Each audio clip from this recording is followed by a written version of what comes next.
Bonjour, continuons avec l'oscillateur harmonique.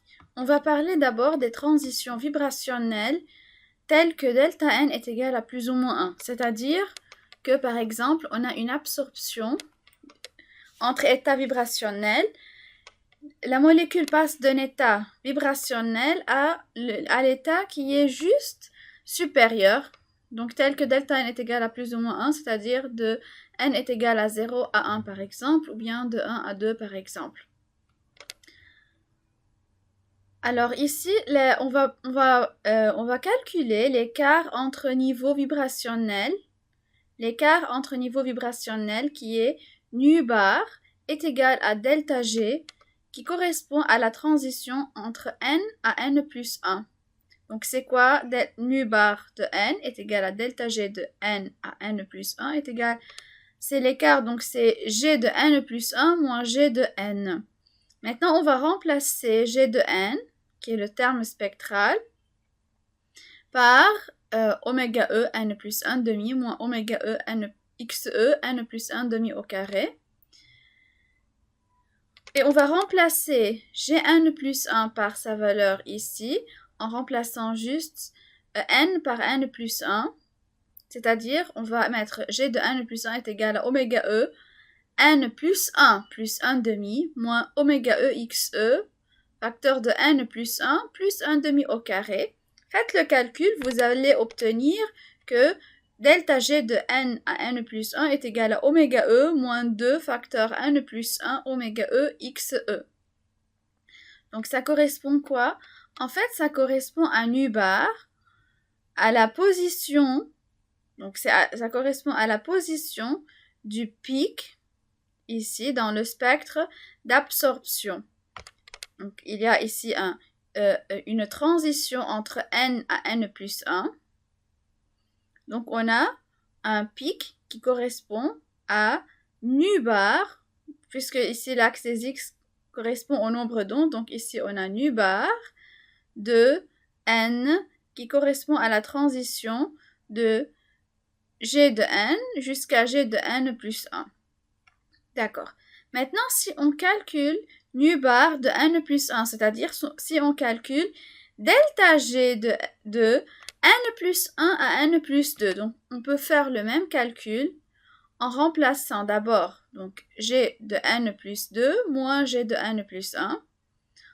On va obtenir ce terme-là, ou bien on peut juste réécrire cette expression en remplaçant le n par n plus 1. Donc on va obtenir nu bar de n plus 1 est égal à oméga E moins 2 oméga E xe n plus 2. C'est-à-dire que, voilà le deuxième pic, ici, il est à nu bar de n plus 1. On peut aussi trouver l'écart entre les delta nu bar. Ok, donc on peut calculer donc delta nu bar, qu'on peut aussi nommer delta de delta G. Pourquoi delta de delta G? Parce que le nu bar de n, c'était un delta G. Et le nu bar de n plus 1, c'était un autre delta G. Donc on peut trouver l'écart entre ces deux nu bar. Donc c'est delta nu bar est égal à delta de delta G. Donc faites la différence entre ces deux termes-là et vous allez trouver 2 oméga E xe. C'est quoi oméga E xe? Là, ça correspond à un terme correctif. Et on a dit que oméga E xe est très faible devant oméga E. C'est pour cela que ce terme-là est très très petit. Donc delta nu bar, qui correspond à l'écart entre les deux pics dans le spectre d'absorption, est très très petit. C'est 2 oméga E xe très très petit. C'est-à-dire que si on a un appareil de mesure qui n'est pas assez puissant, on ne va pas pouvoir distinguer ou bien séparer les deux raies. On va les voir comme étant un seul pic ou bien une seule raie. Donc je répète, puisque l'écart entre les deux pics est assez faible, c'est 2 oméga E XE. Si l'appareil de mesure n'a pas une grande résolution, il ne va pas être capable de voir cette petite séparation, c'est-à-dire il va me donner un seul pic au lieu de 2 pics. Donc, les raies sont à peu près confondues si l'appareil de mesure n'est pas assez puissant. Maintenant, on va parler des autres transitions vibrationnelles. Donc d'abord, j'ai parlé de delta n est égal à plus ou moins 1. Maintenant, je vais parler de delta n ou bien delta v. Ok, delta n ou bien delta v, c'est la même chose, j'ai dit. V, c'est pour vibration, n, c'est pour la même chose. Parfois, on dit n, parfois, on dit v dans ce cours. Donc, vous pouvez simplement remplacer dans tout ce cours, dans tout ce chapitre, le v par le n. Donc, on va parler maintenant de la transition vibrationnelle delta n est égal à plus ou moins 2, c'est-à-dire de 0 à 2. Ok, aussi, on peut parler de plus ou moins 2, aussi plus ou moins 3, plus ou moins 4, de 0 à 3, la transition de 0 à 4. On peut dire que ces transitions sont des transitions secondaires. Ok, quand l'anharmonicité est prise en considération, la règle de la sélection delta n plus ou moins 1 ne tient pas rigoureusement toutes les transitions vibrationnelles et en fait les transitions delta n égale plus ou moins 2, plus ou moins 3 sont aussi permises.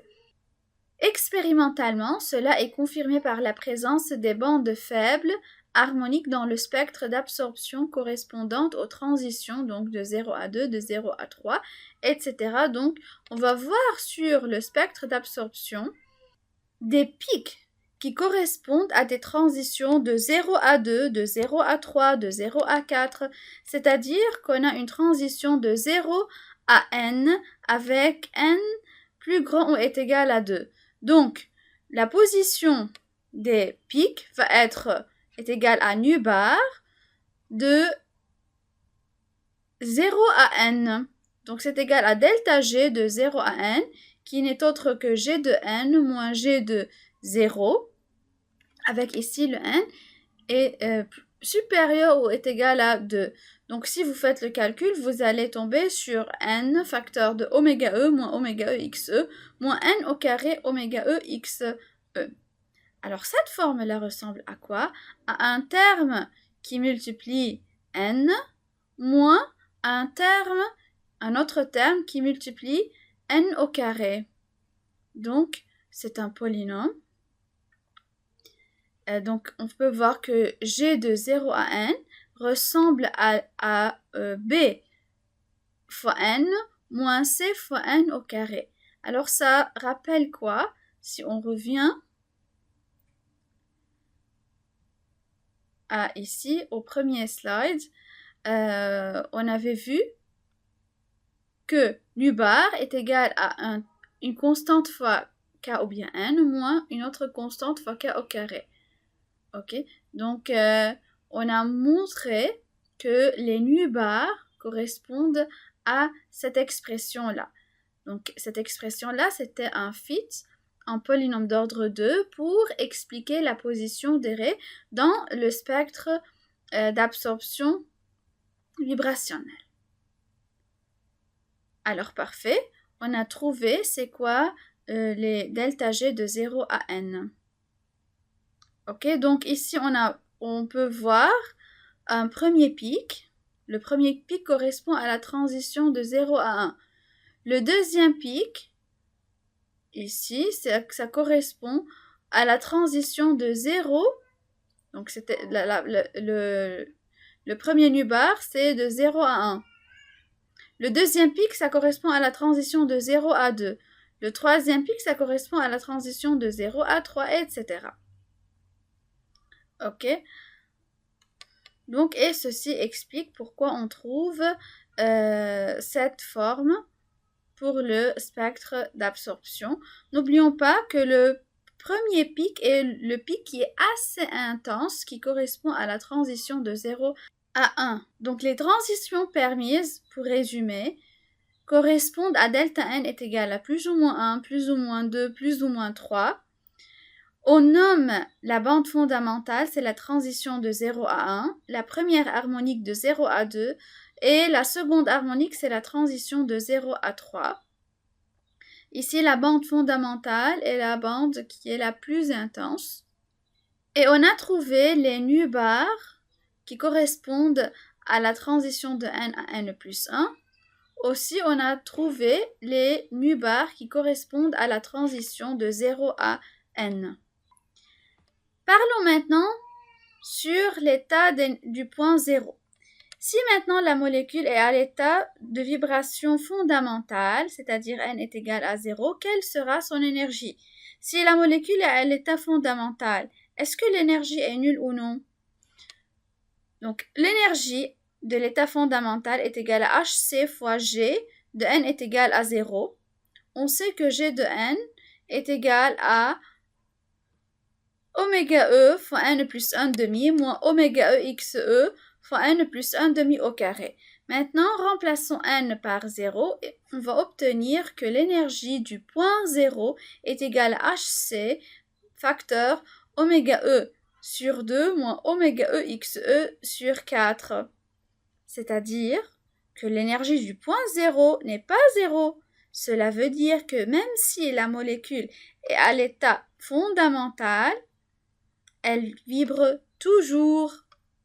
Mais donc à l'état fondamental, n est égal à 0, l'énergie est différente de 0. Donc dans l'état énergétique le plus bas, la molécule possédera toujours un peu d'énergie de vibration.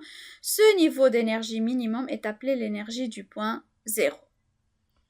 Maintenant sur la courbe de l'énergie en fonction de la distance internucléaire, donc ça représente le potentiel de Morse. Ça ressemble à une parabole, mais avec des corrections pour les R grands. On a dit qu'ici, il y a une asymptote qui tend vers DE. Ok, donc ici, l'asymptote a une valeur. Ici il y a la valeur de DE. C'est quoi DE? C'est l'énergie de dissociation spectroscopique qui est comptée à partir de E est égal à 0. On parle aussi de D0, l'énergie de dissociation chimique qui est comptée à partir de N est égal à 0. Ok, donc la différence entre DE et D0, c'est que DE est compté à partir de, ici l'axe des X, donc qui à partir de E est égal à 0, alors que D0 est compté à partir de l'état fondamental, donc de E de 0. On peut voir, d'après cette image, que DE est égal à D0 plus ici. Donc ça, c'est G de 0. Trouvons d'abord, c'est quoi DE? Donc on va trouver l'énergie de dissociation spectroscopique DE. Donc c'est quoi DE? DE, c'est égal à G de n max. Bon, si n est égal à 0, on parle de G de 0. Donc ça, cet état, c'est G de 0. Ok. Si n est égal à 1, on parle de G de 1. Si n est égal à 2, c'est G de 2. Maintenant, si n tend vers n max, si n est égal à n max, et n max tend vers l'infini, on parle de G de n max qui est égal à DE. Ok? Trouvons c'est quoi DE. D'abord, il faut trouver c'est quoi n max. Ok. Maintenant, donc, pour trouver DE, il y a une méthode qu'on suit, c'est la méthode de Birge-Spooner. Ça dit qu'au voisinage de l'énergie de dissociation, les niveaux d'énergie se rapprochent de plus en plus et la différence entre deux niveaux consécutifs tend vers 0. C'est-à-dire que ici et là, les niveaux d'énergie se rapprochent beaucoup si n tend vers n max. C'est-à-dire que delta G entre n et n plus 1, si n tend vers l'infini, est égal à 0. Donc delta G de n à n plus 1 est égal à 0 ou bien tend vers 0. ce n'est autre que G de N plus 1 moins G de N. Maintenant, remplaçons G de N par son expression et G de N plus 1 par son expression. On sait que G de N est égal à oméga E N plus 1 demi moins oméga E x E N plus 1 demi au carré. Et G de N plus 1 est égal à cette même expression, mais en remplaçant N par N plus 1. Faisons la différence. On va trouver tout ce terme-là, qui n'est autre que oméga E moins 2 oméga E x E N plus 1. Donc ça, c'est delta G de N à N plus 1. Et on a dit que si N tend vers l'infini, ou bien si N est égal à N max, delta G est égal à 0 parce que les niveaux d'énergie se rapprochent beaucoup. Donc, on va mettre cette expression est égale à 0 pour obtenir N max. Donc, delta G est égal à oméga E moins 2 oméga E x E, enfin N plus 1 est égal à 0. Là, j'ai développé, j'ai fait un développement et j'ai mis delta G est égal à 0 pour obtenir que N max est égal à oméga E sur 2 oméga E x E moins 1. Faites le calcul vous-même, c'est simple. Et là, DE est égal à G de N max. Donc, c'est quoi G? C'est oméga E fois N plus 1 demi moins oméga E x E N plus 1 demi au carré. En remplaçant N par N max, et ça c'est N max. Et on va retrouver l'expression de DE. C'est égal à oméga E fois oméga E sur 2 oméga E x E moins 1 demi moins oméga E x E par facteur de oméga E sur 2 oméga E x E moins 1 demi au carré.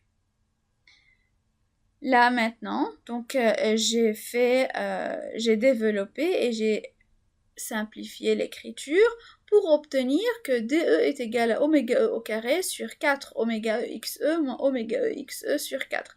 Donc ça, c'est à retenir et à savoir comment on l'a démontré. Maintenant, puisque x E est très très faible devant 1, si on multiplie par oméga E, on va obtenir que oméga E x E est très très faible devant oméga E. Maintenant, si on élève au carré, on va obtenir oméga E x E au carré est très faible devant oméga E au carré. Ok. Maintenant, on peut réécrire ça différemment. Donc ça, c'est oméga E x E est très très faible devant oméga E au carré sur oméga E x E. C'est-à-dire, maintenant en divisant par 4, que oméga E x E sur 4 est très très faible devant oméga E au carré sur 4 oméga E x E. Ceci pour dire, en fait, que là, ce terme-là, oméga E x E sur 4, est très faible devant oméga E au carré sur 4 oméga E x E. C'est pour dire que DE est égal à ce terme-là. Ok? Et ça, c'est la formule de Birch-Spooner, c'est à savoir comment démontrer. Donc voilà, on a trouvé l'énergie de dissociation spectroscopique. On peut aussi trouver l'énergie de dissociation chimique en utilisant la formule qu'on a déjà vue, qui est DE est égal à D0 plus G de 0. G de 0, c'est facile, DE, on l'a déjà trouvé, donc D0 est égal à DE moins G de 0. Ici, tous les termes sont exprimés en centimètres moins 1. Dans ce tableau-là, on a rassemblé quelques valeurs de oméga E x E et DE pour quelques molécules. Et est-ce qu'on peut vérifier que oméga EXE est très faible devant oméga E? Oui, c'est bien clair. Oméga EXE par exemple est 0,54 devant 195. Et voilà les expressions de DE qui sont calculées à partir de la formule de Birch-Spooner. Finalement, on va parler de la loi de Boltzmann. On l'a déjà vu pour pour la rotation moléculaire. On va aussi l'appliquer pour la vibration moléculaire. Donc, la loi de Boltzmann dit que Ni sur Nj est égal à G de I sur G de J, exponentielle E moins EI moins EJ sur KB fois T. Avec I, les G c'est la dégénérescence. Bon, pour la vibration moléculaire, il n'y a pas de dégénérescence, c'est-à-dire que G, ici, Gi, est égal à Gj, est égal à 1. Donc, pour la vibration moléculaire, dans l'approximation de l'oscillateur harmonique et dans l'approximation de l'oscillateur anharmonique, on retrouve que N de N sur N0 est égal exponentielle de moins En moins E0 sur Kb fois T. Donc, c'est la loi de Boltzmann qui donne les populations des différents niveaux d'énergie. Là, c'est le rapport des populations de deux niveaux vibrationnels I et J.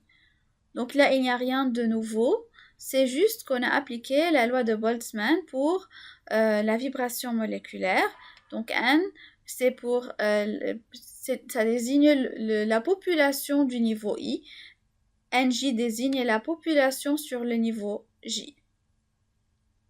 Et finalement, on a vu dans ce chapitre que l'application de la mécanique classique est insuffisante pour interpréter les observations spectroscopiques du mouvement de vibration des molécules diatomiques, parce que la mécanique classique dit que l'énergie peut prendre n'importe quelle valeur, alors que dans les spectres de vibration moléculaire, on voit des pics pour des valeurs de nu-bar bien précises. Le spectre n'est pas continu, le spectre présente des pics à des valeurs bien précises. Il y a une quantification de l'énergie. Donc, on a recours à la mécanique quantique. Les molécules diatomiques ne peuvent vibrer que selon des niveaux d'énergie quantifiés qui se traduisent par l'introduction d'un nombre quantique de vibrations. Le nombre quantique de vibrations est appelé N ou parfois c'est écrit V, ainsi que par l'intervention des règles de sélection qui précisent les transitions acceptables entre ces niveaux. Les règles de sélection pour la vibration moléculaire, c'est delta N est égal à plus ou moins 1, plus ou moins 2, plus ou moins 3. Mais je répète que la transition la plus probable correspond à la transition de 0 à 1. Elle est beaucoup plus intense que les transitions de 0 à 2, les transitions de 0 à 3. Par ailleurs, l'interprétation du spectre observé dans le proche infrarouge permet d'obtenir la fréquence de vibration de la molécule, la constante de force de la liaison, de même qu'une très bonne approximation de l'énergie de rupture de cette liaison ou encore de l'énergie de dissociation de la molécule. Donc, on peut, comme on va le voir dans les exercices, on peut trouver la fréquence de vibration de la molécule. On va aussi trouver la constante de force de la liaison K. Et ceci dans les exercices. Aussi, pour conclure, on a d'abord utilisé l'approximation de l'oscillateur harmonique qui s'est montrée comme insuffisante parce qu'elle avait quelques défauts. On a introduit le potentiel de Morse et ceci en utilisant l'approximation de l'oscillateur anharmonique. Ok, et on a dit que la molécule, même à l'état fondamental, vibre toujours parce que G de 0 est différent de 0, c'est-à-dire que toutes les molécules dans l'univers, même quand elles sont à l'état fondamental, elles vibrent toujours.